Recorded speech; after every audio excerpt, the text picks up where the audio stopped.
اور اللہ رب العالمین کو یاد کرنا اس کی بہت بڑی اہمیت ہے، اس کی بہت بڑی فضیلت ہے، اور یہ واحد وہ ذریعہ ہے کہ جس سے آدمی بڑی بڑی کامیابیاں جو ہے وہ حاصل کر لیتا ہے، اور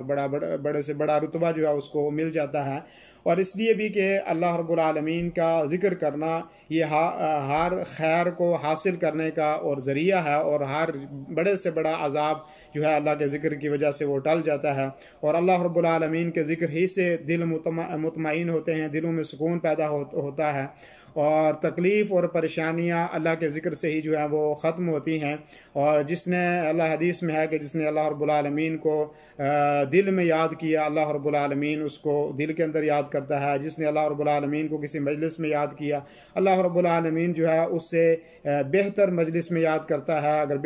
کسی نے لوگوں کے درمیان اللہ کو یاد کیا تو اللہ اس سے بہتر لوگوں میں اس کو یاد کرتا ہے، یعنی اللہ رب العالمین اپنے فرشتوں کے پاس اس کو یاد کرتا ہے۔ تو کثرت سے ذکر کرنا، یہاں تک لکھا ہے کہ سونا اور چاندی خرچ کرنے اور جہاد فی سبیل اللہ سے بہتر ہے کہ آدمی اللہ رب العالمین کو ذکر کرے۔ اور ہر عبادت کی مشروعیت، ہر عبادت جو ہم کرتے ہیں وہ اسی لیے کرتے ہیں کہ اللہ رب العالمین کو یاد کریں اور اللہ کا ذکر کریں۔ اور جیسے اللہ رب العالمین نے نماز کے بارے میں فرمایا اقم الصلاۃ لذکری، کہ نماز کو قائم کرو میرے ذکر کے لیے، میری یاد دہانی کے لیے۔ اور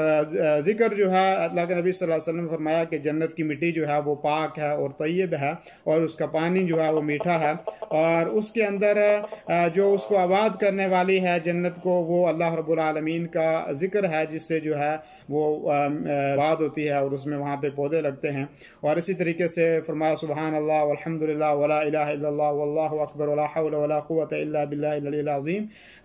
اس کے بدلے جو ہے آدمی جب اس کو پڑھتا ہے تو اس کے بدلے اس کے لیے ایک جنت کے اندر ایک درخت جو ہے وہ لگا دیا جاتا ہے۔ اور اسی طریقے سے کثرت جو ہے، کثرت سے ذکر کرنا یہ گناہوں سے معافی کا ایک ذریعہ ہے۔